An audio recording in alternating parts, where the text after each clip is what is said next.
அமைச்சர் பொன்முடி மீதே மக்கள் சேரலாம் வீசி எதிர்த்து தெரிவிச்சிருக்காங்க. இல்லை, பொன்முடி மீது மட்டுமல்ல, இன்னும் சம்பவங்களை பார்த்தால் 2 தினங்களுக்கு முன்பு பல்லடத்தில் ஒரே குடும்பத்தில் 3 பேர் வெட்டி கொலை செய்யப்பட்ட நேரத்தில் அங்கே வெள்ளக்கோயில் சாமிநாதன் என்ற அமைச்சர் சென்றார்.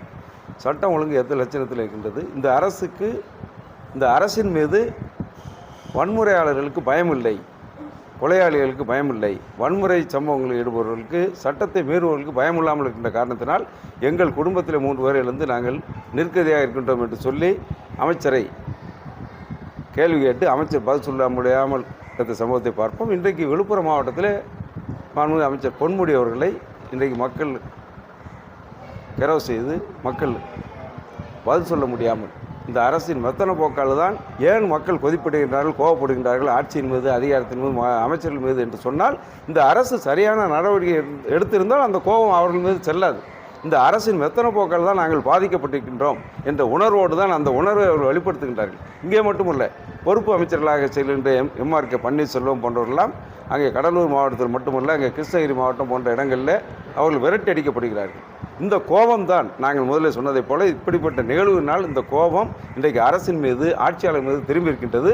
இது நிச்சயமாக இந்த ஆட்சியாளர்களுக்கு பாடம் புகட்டுகின்ற வகையில் இந்த 2026 தேர்தலில் கூட இது பிரதிபலிக்கும் என்று சொன்னால், இப்படி மக்களின் காக்க வேண்டிய பொறுப்பு அரசுக்கு இருக்கின்றது. எதற்கெடுத்தாலும் மத்திய அரசை குறை சொல்லி மத்திய அரசு செய்ய வேண்டிய கடமை செய்ய வேண்டும், அதில் மாற்று கருத்து இல்லை. ஆனால் அது வருகின்ற வரை முதலில் முன்னெச்சரிக்கை நடவடிக்கையாக இன்றைக்கு வானிலை ஆய்வுமெல்லாம் இன்றைக்குள்ள காலகட்டத்தில் மிக தெளிவாக துல்லியமாக இத்தனாம் தேதி சூழ்நிலை வரும், அந்த குறைந்த காற்றழுத்த தாழ்வு மையம் என்பது புயலாக உருவாக்கக்கூடிய இத்தனை கிலோமீட்டரில் இருக்கின்றது என்ற தெளிவான தகவலை எல்லாம் நாங்கள் படம் எடுத்து காட்டுவதைப் போல வானிலை மையம் நமக்கு தகவலை தெரிவிக்கின்றது. அப்படி தெரிவிக்கின்ற நேரத்தில் அது இந்த பாதிப்பை ஏற்படுத்தக்கூடும் என்ற முன்னெச்சரிக்கை நடவடிக்கையோடு செய்ய வேண்டிய பொறுப்பு அரசுக்கு இருக்கின்றது, கடமை அந்த அரசுக்கு இருக்கின்றது. ஒரு அரசு மக்களின் உயிர்களையும் உடைமைகளையும் பாதுகாக்க வேண்டிய பொறுப்பு, முழு முதற் பொறுப்பு, 100% பொறுப்பு அரசுக்கு. இந்த அரசு கையாளாகாத அரசு, நிர்வாக திறனற்ற அரசு, செயல்படாத அரசு, செயல்படாத முதலமைச்சர். எனவே தான் இத்தகைய நிலை இருக்கின்றது என்பதை எதிர்க்கட்சி தலைவர் கூட அந்த வெள்ளப்பாதி பகுதியில் சுற்றி பார்த்து விட்டு அவருடைய கருத்தை பதிவு பண்ணியிருக்கின்றார். ஆனால் இதை சொல்வதற்கு எதிர்க்கட்சி தலைவருக்கு அருகதை இல்லை, தகுதி இல்லை என்று குற்றச்சாட்டை மறுக்கின்றாரே தவிர இருக்கின்ற நிலையை உணர்ந்து கொள்ளாத முதலமைச்சராக இருக்கின்றார். இது அவருடைய இயலாமையை காட்டுகின்றது, ஆத்திரத்தை காட்டுகின்றதுன்னு சொன்னால், நாங்கள் செயல்பட அவர்கள் தவறியதால் அவர்களுக்கு ஆத்திரம் மட்டும்தான், ஆத்திரக்காரனுக்கு புத்தி மட்டும் என்ற வகையில் இன்றைக்கு எதிர்க்கட்சி தலைவரை பற்றி அவர் பேசியிருக்கின்றார்.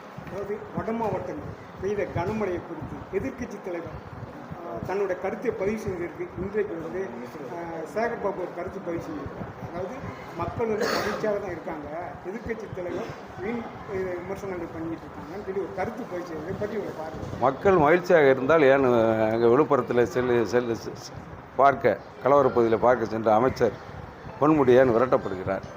சட்டம் ஒழுங்கு சரியாக இருந்தால் அங்கே ஆறுதல், பல்லடத்தில் ஒரு 3 பேர் ஒரே குடும்பத்தில் வெட்டி படுகொலை செய்யப்பட்ட குடும்பத்துக்கு ஆறுதல் சொல்ல சென்ற அந்த அமைச்சர் சாமிநாதனை அந்த குடும்பத்தினர் ஏன் கேள்விகள் கேட்டு பதில் சொல்ல முடியாமல் திணறுகின்ற நிலையை அமைச்சருக்கு ஏன் உருவாக்கின்றார்?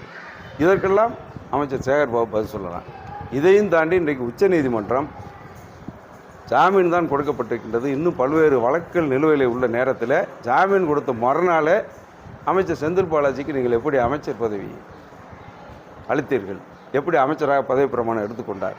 அந்த அளவுக்கு சட்டம் என்பது நாட்டில் அனைத்து மக்களுக்கும் அதில் வேறுபாடு இல்லை, அனைத்து குடிமக்களுக்கும் ஒன்று தான். இது தவறான முன்னுதாரணம் என்று உச்சநீதிமன்றம் கடும் ஆட்சேபத்தை தெரிவித்திருக்கின்றது. இது ஒன்றே சான்றாகும் இந்த அரசின் அவலட்சணத்தை இன்றைக்கு உச்சநீதிமன்றம் எடுத்துக்காட்டி.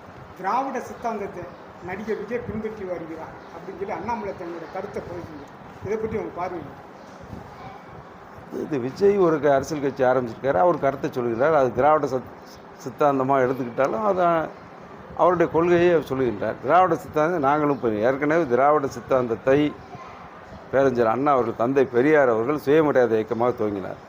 அது தேர்தலில் போட்டியிடாமல் மக்களிடம் சமூக விழிப்புணர்வை ஏற்படுத்த வேண்டும், சமூக சீர்திருத்தத்தை, அதிலிருந்து மாறுபட்டு பேரறிஞர் அண்ணா அவர்கள் அதே சுயமரியாதை இயக்கத்தோடு மக்கள் பணியை செய்வதற்கு மக்கள் பணிகள் தேர்ந்தெடுக்கப்படும் என்ற கொள்கையை மாற்றி அரசியல் கட்சியாக பதிவு செய்து திராவிட முன்னேற்ற கழகத்தை துவங்கினார்.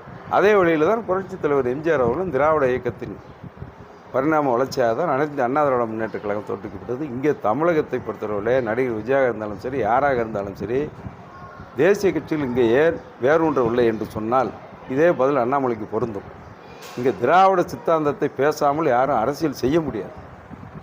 அதனால தான் அன்பு சகோதரர் நடிகர் விஜய் கட்சி ஆரம்பித்து திராவிட சித்தாந்தத்தை அவர் சொல்லி வருகின்றார். அது அவருடைய விருப்பம். இதில் அண்ணாமலை கருத்து சொல்வதற்கு ஒன்றுமில்லை. அண்ணாமலை போன்றவர்கள் பாஜக இருந்தாலும் சரி, இந்திய தேசிய காங்கிரஸ் இருந்தாலும் சரி, திராவிட சித்தாந்தத்தை அவர்கள் ஏற்றுக்கொள்ளவில்லை என்பதனால தான் 50 ஆண்டு காலமாக அவர்கள் இங்கே வேரூன்ற முடியவில்லை. இனிமேலும் வேரூன்ற முடியாது. இதுதான் அண்ணாமலைக்கு இந்த பதில் பொருந்தும்.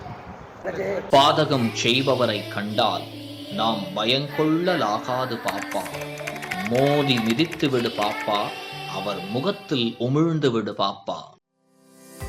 அண்மை செய்திகளை உடனுக்குடன் தெரிந்து கொள்ள இணைந்திருங்கள் இயம்நாடு தொலைக்காட்சியுடன்.